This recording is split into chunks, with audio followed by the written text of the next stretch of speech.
Société, droit et liberté. Pour Chibougamau. Société, droit et liberté avec Frédéric Bérard à C'est jamais pareil. Il est avocat, docteur en droit et chroniqueur et il a un menu digne de 3 étoiles Michelin pour nos sujets ce matin. Frédéric Bérard, bonjour. Oui, on essaiera d'être à la hauteur. Oui, on va commencer avec un sujet assez sensible, on va dire, difficile à aborder, parce qu'il y a des manifestations, des manifestants autochtones qui continuent de perturber les travaux forestiers au nord du lac Saint-Jean. Le groupe est composé, entre autres, de gardiens du territoire et de chefs héréditaires qui manifestent depuis près de 2 semaines contre notamment le projet de loi 97 qui vise à réformer le régime forestier. Mais ces groupes ne reconnaissent pas donc le leadership, la légitimité des conseils de bande en dehors des limites géographiques, notamment de la communauté de Macheteouyats. Comment on peut négocier? Qu'est-ce qui s'applique en termes de droit ou qu'est-ce qui existe dans les lois et dans la Constitution lorsqu'il est question de ce type de manifestation autochtone?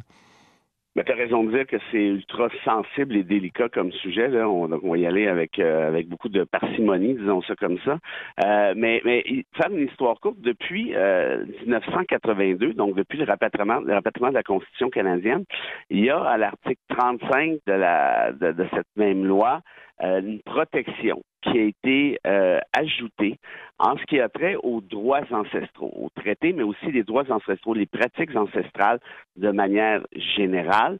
Ce qui ne veut pas dire, évidemment, que celles-ci sont nécessairement coulées dans le béton. Elles doivent être prouvées, de toute évidence, dans un premier temps. Et dans un deuxième temps, ne veut pas dire non plus qu'elles sont sans limite. Donc, ça, c'est un peu la base. Il y a un autre article, qui est l'article 25, qui permet certaines dérogations très occasionnelles et exceptionnelles à cette charte-ci, dépendamment, par exemple, du fait de la démonstration d'une pratique ancestrale, notamment.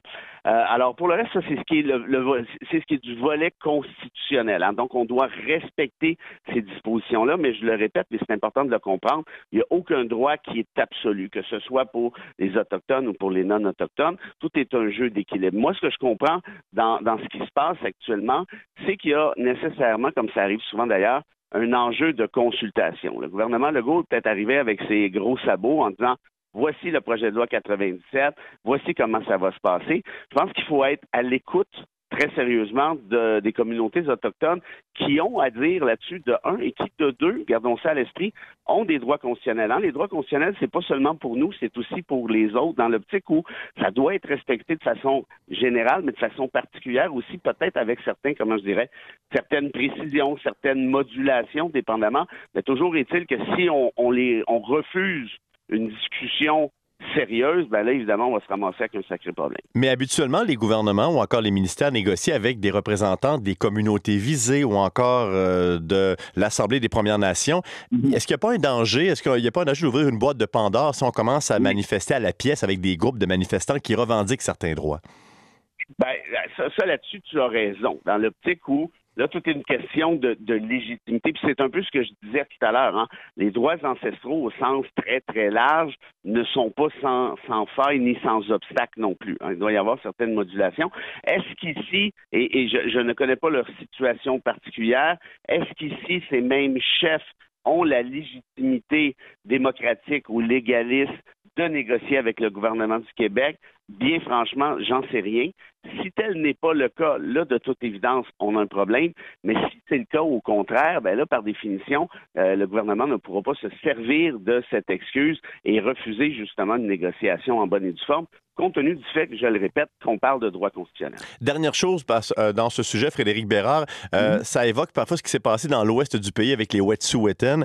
Est-ce qu'on doit s'attendre à avoir davantage de manifestations du genre, donc une meilleure organisation des groupes via les réseaux sociaux? On dirait qu'ils sont mieux organisés, mieux coordonnés qu'avant. Est-ce qu'on doit s'attendre à en avoir d'autres? Ben, c'est sûr que les médias sociaux viennent changer la dynamique. Hein. Moi, je me souviens du printemps arabe, là, où les Facebook de ce monde avaient permis de renverser certains pouvoirs, certains régimes dictatoriaux à l'époque. Là, évidemment, ici, on n'est pas dans la même situation, on s'entend bien, mais nécessairement que d'un point de vue coordination, c'est drôlement plus simple aujourd'hui. Et on voit qu'il y a une solidarité autochtone à travers le territoire québécois. Moi, si j'étais le gouvernement Legault, là, je ferais bien gaffe avec ça, hein, parce qu'on pourrait se ramasser avec des manifestations, avec des blocages beaucoup plus importants que dans votre belle région, c'est-à-dire on peut les avoir à plusieurs autres endroits au Québec. Donc, je pense qu'il faut négocier. Puis là, il y en a qui se disent, ouais, mais là, négocier avec les Autochtones, c'est fatigant, bloque les routes, et c'est ça, mais c'est parce que dans la vie, un moyen de pression, il faut que ça achale un peu, il faut que ça fasse mal, autrement, ça donne rien. Et malheureusement, vous regardez tous les rapports de l'ONU année après année, le Canada se fait ramasser, mais solidement, pour sa gestion des affaires autochtones, pour son traitement des communautés autochtones. Et je ne dis pas que les revendications ici autochtones sont nécessairement justes, honnêtement, il faudrait voir le détail, mais je pense qu'il doit nécessairement, par contre, y avoir une discussion sérieuse. Ça me semble assez fondamental, surtout lorsqu'il est question de droit constitutionnel. Bon, le roi Charles III était de passage sur des territoires ancestraux non cédés, il l'a mentionné hier dans son message, pour livrer le discours du trône.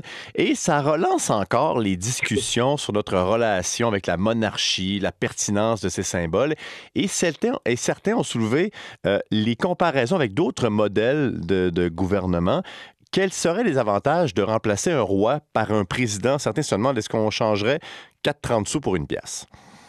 Oui, c'est une excellente question. Juste avant d'y répondre, il faut savoir que pour se débarrasser de la monarchie au Canada, donc incluant le Québec, évidemment, ça prend la formule de l'unanimité qui est prévue à l'article 41 de la loi constitutionnelle de 82, ce qui veut dire que l'ensemble des parlements provinciaux et le fédéral doivent être d'accord. Alors, on va s'entendre pour dire que c'est peut-être pas demain la veille, mais disons que par miracle, justement, tout le monde se mettait d'accord. Là, évidemment, on pourrait donc se débarrasser de cette même monarchie, mais pour la remplacer par quoi?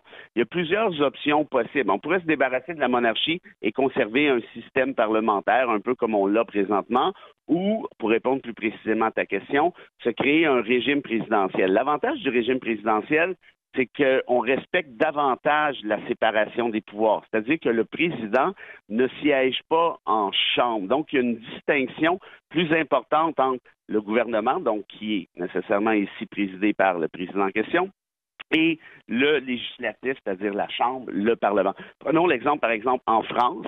Macron, qui est président, il ne siège pas à l'Assemblée nationale, comme on sait. Donald Trump, je déteste cet exemple-là pour d'autres raisons, comme président, ne siège pas au Congrès. Donc, il y a une espèce de... Et ses secrétaires d'État, par exemple, à Trump, ne siègent pas non plus. Donc, il y a une plus grande distance et un plus grand respect de la séparation des pouvoirs. Peut-être aussi que, si on parle du cas québécois, notamment, ce serait un symbole fort, de dire, nous, on se voit pas vraiment, là, on n'est pas attaché d'une façon ou d'une autre à la monarchie britannique, on n'a rien à voir là-dedans. D'ailleurs, il y a un sondage qui dit quelque chose comme 87% des Québécois qui sont pas trop intéressés par la monarchie, puis on peut comprendre.